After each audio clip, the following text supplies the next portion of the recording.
Hello বন্ধুরা, কেমন আছো সবাই? আশা করছি সকলে ভালো আছো। প্রিয় বন্ধুরা, আজকে তোমাদের জন্য নিয়ে এলাম আরও একটি নতুন গল্প। আশা করছি তোমাদের দাঁড়িয়ে যাবে, তাই ভিডিওটা শুরু থেকে শেষ পর্যন্ত দেখো। ছোট কাকি বৌদিকে খুঁজতে গুদাম ঘরে চলে এসেছে। আমি বৌদির সাথে আছি।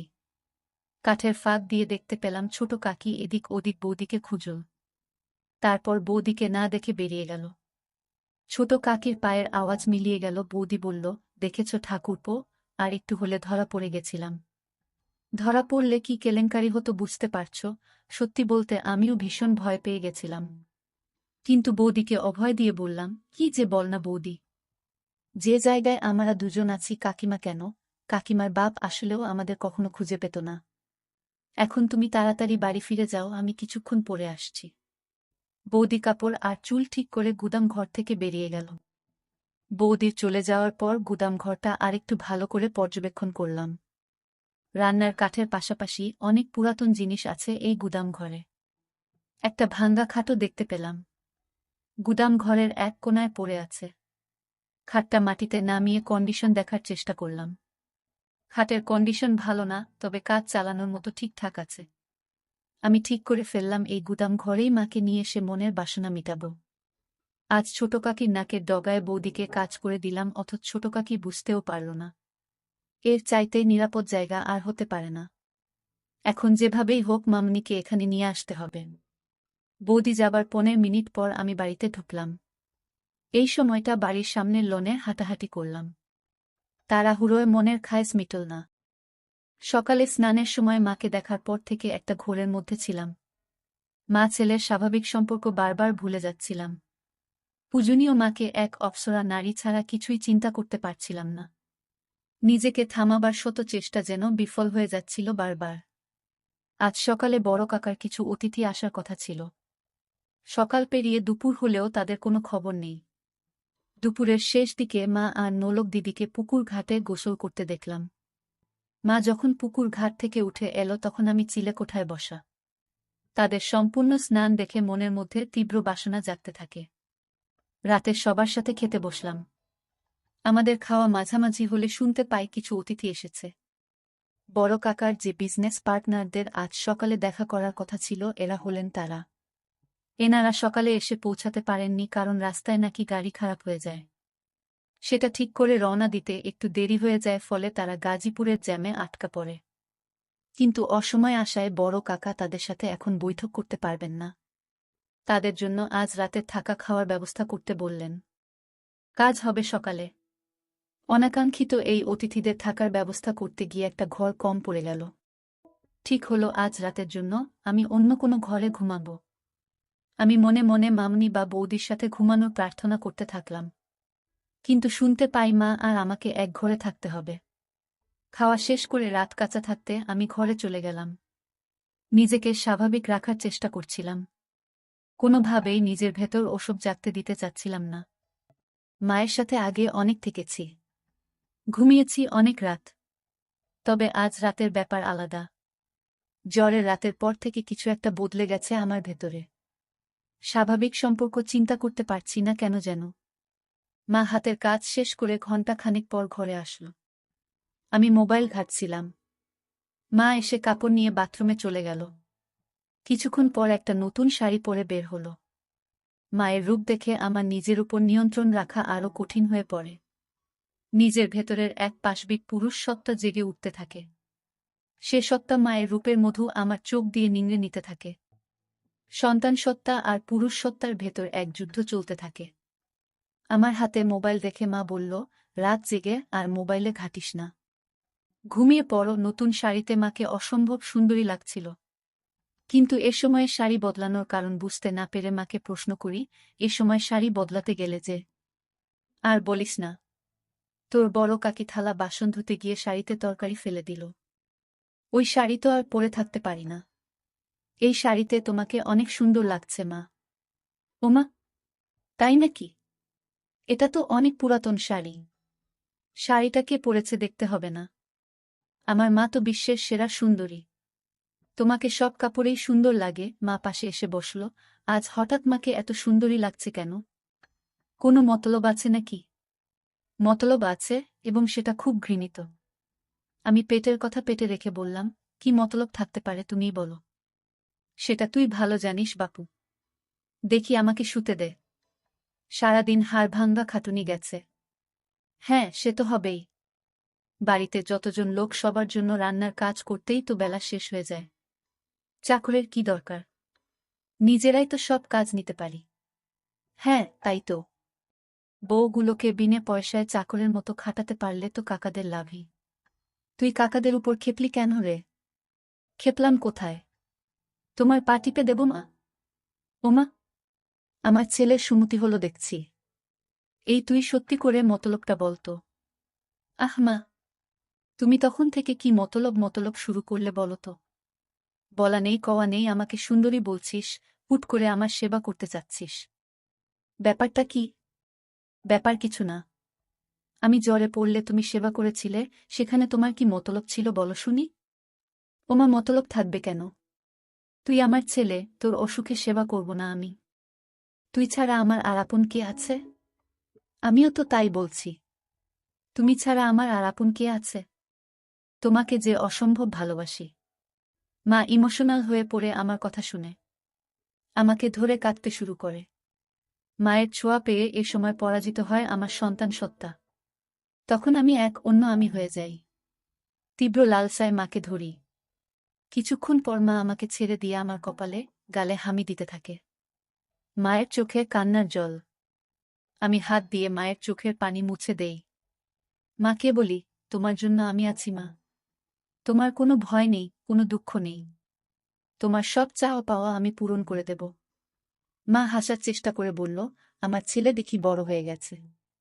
মায়ের দুঃখ কষ্ট বুঝতে শিখেছে। কিন্তু আমার কোনো ভয় নেই, দুঃখ নেই।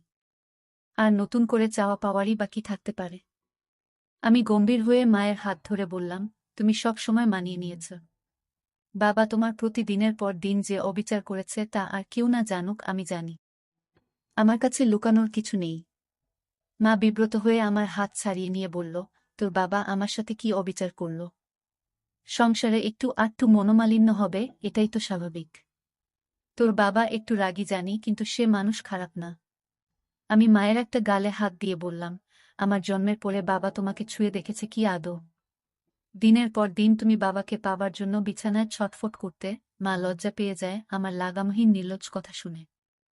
গাল থেকে আমার হাত ছটকা মেরে ছাড়িয়ে আমাকে ধমক দিয়ে বলে, কি সব আজেবাজে কথা বলছিস? তোর মুখে কি লাগাম নেই? মায়ের সাথে কিভাবে কথা বলতে হয় ভুলে গেছিস? আমি মায়ের দুই বাহু শক্ত করে ধরে মাকে বললাম, আজেবাজে কথা না মা। আমি যা বলছি তা এক বিন্দু মিথ্যা নয়। তুমি আমায় ছুঁয়ে বলো, আমি ভুল বলছি। একথা বলে মায়ের একটা হাত আমার মাথায় রাখলাম। মা আমার মাথা থেকে হাত সরিয়ে নিয়ে বলল, তুই এসব কি শুরু করলি? আমি মায়ের হাত আবারও মাথায় নিয়ে এসে বললাম, আমার দিব্যি। বলো আমি ভুল বলছি। মা মুখ নিচু করে চোখের জল ফেলতে থাকো। আমি মায়ের আরও কাছে এসে বসলাম। দু হাতে মায়ের গাল ধরে মায়ের মুখ উঁচু করলাম। মায়ের চোখের জল আঙ্গুল দিয়ে মুছে দিয়ে মায়ের কপালে হামি দিলাম। মায়ের কপালে আমার কপাল ঠেকিয়ে বললাম, আমি আর তোমার ছোট হিমেল নেই মা। আমি তোমার দুঃখ দূর করার মতো যথেষ্ট বড় হয়েছি। আমি তোমাকে আর কখনো বাবার অভাব বুঝতে দেব না। কথা দিলাম তোমাকে। মা আমার দিকে বিস্ময়ে তাকিয়ে বলল, তুই কি বলতে চাচ্ছিস? তোর বাবা কিসের অভাব রেখেছে? আর তুই বাবার কোনো অভাব পূরণ করবি? এই অভাব, বলে আমি একটা হামি দিলাম। মা ঘটনা আকস্মিকতায় স্তব্ধ হয়ে যায়। যখন বুঝতে পারে আমি কি করছি, তখন আমাকে দু হাতে ধাক্কা দিয়ে ঠেলে সরিয়ে দেয়। তুই এটা কি করলি? তুই কি জেনে বুঝে করছিস? তুই পাগল হয়ে গেছিস। মা তার চেহারা দু হাত দিয়ে ঢেকে কাঁদতে লাগল। একটু পর মুখ তুলে আমার দিকে রক্তবর্ণ চোখ করে বলতে লাগল, দূর হ আমার চোখের সামনে থেকে। তোর মতো কুলাঙ্গার জন্ম দেওয়ার আগে আমার মরণ হলো না কেন? যদি জানতাম তুই বড় হয়ে এ কাজ করবি, তাহলে তোকে ছোটবেলাতেই গলা। মা কথা শেষ করার আগেই আমি মাকে আবার একটা দেই। আমি তোমাকে ভালোবাসি মা, অনেক ভালোবাসি। তুমি দিনের পর দিন বাবার অভাব অনুভব করেছ। গভীর রাতে তুমি আমাকে ধরেছ, কিন্তু মা হয়ে ছেলের সাথে সম্পর্কে জড়াতে পারোনি। আমি ছোট ছিলাম বলে তুমি মেটাতে পারোনি শরীরের ক্ষুধা। মা আমার কথা শুনে বলে, তুই এসব কি বলছিস? আমি তো মা। মা হয়ে তোর সাথে এমন কাজ করার কল্পনাও করতে পারি না কখনো। মায়ের কানে মুখ রেখে বললাম, আমাদের মা ছেলে সম্পর্কের বাইরেও একটা পরিচয় আছে মা। আমি পুরুষ আর তুমি নারী। তুমি এতদিন নিজেকে সংযত রেখেছ, নিজেকে সতী প্রমাণ করার চেষ্টা করেছ। কিন্তু কার জন্য? যে লোকটা তোমাকে মানুষ বলে গণ্য করে না তার জন্য। তুমি যদি নিজের জন্য একবার হলেও ভাবতে, তাহলে আজ তোমার জীবনে এত দুঃখ থাকত না, কখনো এত অবহেলায় থাকতে হতো না। মা আমার বুকে মাথা লুকিয়ে বলতে থাকে, কিন্তু তুই আমার ছেলে। আমি কখনো এত বড় পাপ করতে পারবো না। আমাকে ছেড়ে দে তুই। আমি নিজেকে আটকাতে পারছি না মা। তোমার পরশ পেয়ে আমি পাগল হয়ে গেছি। তুমি অপরূপ সুন্দরী। তোমার মায়া আমাকে পাগল করে দিচ্ছে। মা বলল, তুই এমন করিস না। তোর পায়ে পড়ি। আমাকে এত বড় পাপের ভাগিদার করিস না তুই। আমি তোর বিয়ের ব্যবস্থা করে দিব। আমি হাত বুলাতে লাগলাম। সমাজ সংসার ধর্মের ভয়ে এই নিষিদ্ধ সম্পর্কে জড়ানো থেকে মন প্রাণ দিয়ে নিজেকে আটকাতে চাইছে মা। কিন্তু আমি জানি দেহের ক্ষুধার কাছে মনের বাধা এক অনুপরিমাণ বাধা দিতে পারবে না। মাকে সবসময় পূজনী দেবীর সাথে তুলনা করে এসেছি, আজ এই দেবীর সাথে এমন ঘৃণিত কাজ করতে আমার বিবেকেও বাধছে। কিন্তু ওই যে দেহের ক্ষুধার কাছে পরাজয় হয়েছে বিবেকের। মা চোখ বন্ধ করে আছে। চোখে পানির রেখা ছাপ ফেলে গেছে। মায়ের নাকের ফুল ঘন ঘন ছোট বড় হচ্ছে। আমি মায়ের চিবুক ধরে মুখ উঁচু করে ধরলাম। মা চোখ খুলল না, ঘন ঘন নিঃশ্বাস নিতে থাকল। মায়ের বিছানার পাশের টেবিলে সিঁদুরের কৌটা দেখতে পেলাম। এক হাতে কৌটাটা তুলে নিলাম। কৌটা থেকে সিঁদুর নিয়ে মায়ের ফাঁকা সিথিতে পরিয়ে দিতেই মা চোখ খুলে ফেলে। হিমেল, বাবা তুই কি করছিস এসব? সিঁদুর পরিয়ে দিলি আমায়? আর কোনো সংকোচ নয় মা। তোমায় সিঁদুর পরিয়ে নিজের বউ করে নিলাম। সিঁদুর পরালেই কেউ বউ হয় না। সমাজের সামনে অগ্নিকে সাক্ষী করে ৭ পাক ঘুরতে হয়। আজীবন সাথে থাকার প্রতিজ্ঞা করতে হয়। তুই আমাকে নিয়ে যা করতে চাচ্ছিস সেটা পাপ। তোকে বাধা দেবার ক্ষমতা আমার নেই। এ পাপ তুই করিস না বাপ আমার। আমাকে আর অসতী করিস না। আমি শাড়ির আঁচল তুলে মায়ের মাথায় ঘুমটা দিয়ে দিলাম। মার চোখ অশ্রুতে টলটল করছে। আমি মাকে বললাম, তুমি আদর্শ মা, আদর্শ বউ। কিন্তু বাবা তোমার আদর্শ স্বামী হতে পারেনি। যে সমাজ এতদিন তোমাকে উপেক্ষিত করে দেখেছে, আমি মানি সে সমাজের নিয়ম। ঘরে জ্বলতে থাকা মাটির প্রদীপটা মেঝেতে রাখলাম। মাকে বিছানা থেকে নামিয়ে হাত ধরে প্রদীপের চারপাশে ৭ পাক ঘুরলাম, তারপর আমার গলা থেকে সোনার চেনটা খুলে মায়ের গলায় পরিয়ে দিলাম। প্রদীপ হাতে তুলে নিয়ে তার শিখার উপর হাত রেখে বললাম, এই অগ্নির শপথ নিয়ে বলছি, আমি আদর্শ ছেলের মতো তোমাকে সব দুঃখ কষ্ট থেকে দূরে সরিয়ে রাখব। তোমার উপর কোনো অবিচার হতে দেব না। আমি আজ থেকে তোমাকে আমার সহধর্মিনীর মর্যাদা দিলাম। এরপর মাকে বললাম, অগ্নিকে সাক্ষী করে ৭ পাক ঘুরেছি, মঙ্গলসূত্র পরিয়ে দিয়েছি। এবার আর কোনো দ্বিধা নয় মা। শাস্ত্রমতে তুমি আজ থেকে আমার বিয়ে করা বউ। মায়ের চোখ বেয়ে জল গড়ে পড়তে থাকল। নিজের বিবেকের সাথে মা এখনো সন্ধি করতে পারছে না। আবার ভালোবাসার কাঙ্গালিনী মায়ের প্রতি আমার ভালোবাসাকে ফেলেও দিতে পারছে না। তারপর আমাদের মাঝে শুরু হলো আদিম যুদ্ধ। চেয়ে দেখি মায়ের চেহারায় পরিতৃপ্তির ছাপ। আমি মাকে জিজ্ঞাসা করলাম, কেমন লাগলো মা? মা আমার দিকে ক্ষণিক তাকিয়ে মুখ ঘুরিয়ে নেই। মা মুখ ঘুরিয়ে ফুপিয়ে কেঁদে ওঠে। তারপর আমি কি করলাম? হায় ভগবান! আমার সর্বনাশ হয়ে গেল। নিজের পেটের ছেলের কাছে ক্ষণিকের সুখের জন্য নিজেকে বেচে দিলাম। ভগবান, আমাকে ক্ষমা করো বলে আমার দিকে পিঠ ফিরে কাঁদতে থাকে।